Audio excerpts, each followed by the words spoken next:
बच्चों, आज हम लोग वाटिका पुस्तक से पाठ 3 सयानी बुआ पढ़ेंगे। पाठ परिचय देखते हैं। बुआ जी का व्यक्तित्व सब पर हावी था। वे अनुशासन प्रिय तथा कठोर समझी जाती थी, परंतु फिर भी उनके अंदर माननीय भावनाएं तथा नारी सुलभ कोमलता विद्यमान थी। देखते हैं इस पाठ में है क्या। सब पर मानो बुआ जी का व्यक्तित्व हावी था, मतलब उनके हिसाब से ही कार्य होता था। सारा काम वह इतना व्यवस्था से होता था, इतना सही ढंग से होता था, जैसे सब कुछ काम मशीन से हो रहा है, जो कायदे में बंधी है, बिना रुकावट अपना काम किए चली जा रही है। ठीक 5 बजे सुबह टहलना होता था। लोग उठते थे, फिर 1 घंटा बाहर मैदान में टहलने जाते थे। उसके बाद चाय दूध पीते थे। उसके बाद अनु को पढ़ने के लिए बैठना होता था। भाई साहब भी तब अखबार और ऑफिस की फाइल आदि देखा करते थे। जैसे कि आप तस्वीर पे देख सकते हैं ना, बुआ जी अपने पति का कपड़ा निकाल रही है यहाँ पर भाई साहब कौन है? बुआ जी के पति। और ये कहानी कौन कह रहा है? लेखिका। ठीक है, देखो भाई साहब अखबार पढ़ रहे, अनु भी कायदे से बैठी है, पढ़ रही है 9 बजते ही नहाना शुरू होता है। जो कपड़े बुआ जी निकाल रही है वही पहनने होते थे। फिर कायदे से आकर मेज़ पर बैठ जाओ और खाकर काम पर जाओ नाश्ता करके काम पर जाओ। सयानी बुआ का नाम वास्तव में ही सयानी था।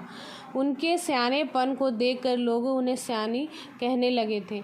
सो तो मैं आज भी नहीं जानती, पर इतना अवश्य कहूँगी कि जिसने भी उनका नाम रखा या नामकरण विद्या का अवश्य पारखी होगा। विद्या मतलब बड़ा सोच विचार के उनका नाम रखा, इसलिए पारखी, जो तराशते हैं उसको पारखी कहते हैं। बचपन में ही वे समय की जितनी पाबंद थी, अपना सामान संभाल कर रखने में उतने ही पटु थी, मतलब बहुत अच्छी चालक थी। और व्यवस्था की जितनी कायल थी, मतलब सभी को सही ढंग से काम करती थी।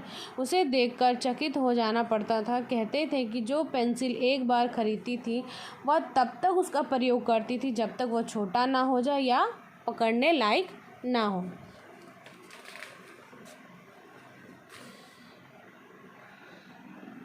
ना आए तब तक उसे काम लेती थी। क्या मजाल कि वह कभी खो जाए या बार बार नोक टूट कर समय से पहले ही समाप्त हो जाए। जो रबर उन्होंने 4वीं कक्षा में खरीदी उसे 9वीं कक्षा में आकर समाप्त कर। अभी के बच्चे ऐसे करेंगे? 1 घंटा सामान आता ही नहीं है और टूटना शुरू हो जाता है छोटे बच्चों का। लेकिन यहाँ पर सयानी बुआ जी अपना सामान बड़ा संजो के रखती हैं। उम्र के साथ साथ उनकी आवश्यकता से अधिक चतुराई में प्रौढ़ता मतलब और भी प्रौढ़ता मतलब बड़ा और भी अधिक होते गया धारण करती गई। फिर भी बुआ जी के जीवन में इतनी अधिक घुल मिल गई कि उसे अलग करके बुआ जी के बारे में सोचना ना असंभव है उनकी एक एक बात पिताजी हम लोगों के सामने उदाहरण के रूप में रखते थे, जिसे सुनकर हम सभी खौफ सभी खैर मनाइए सभी लोग डर जाते। छोटे बच्चे को अगर अनुशासन में रखा जाए तो क्या होगा? हालत ख़राब हो जाएगा। तो ये सब किस्से कहानी सुन रही है लेखिका अपने पिताजी से सुन रही कि बुआ जी कैसे थी।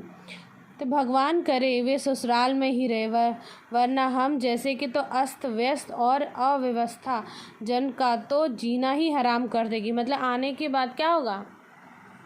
सभी कुछ कायदे से उनको चाहिए, क्योंकि वो कायदे से चलते आ रही है, ससुराल में भी कायदे से रह रही है। तो अगर वो अपने मैके आएगी तो क्या होगा? कायदे से चाहिए। तो यह सुनकर लेखिका क्या कह रही है कि बुआ जी ससुराल में ही रहें, यहाँ न आए, नहीं तो हम लोग का क्या होगा? हालत ख़राब हो जाएगा।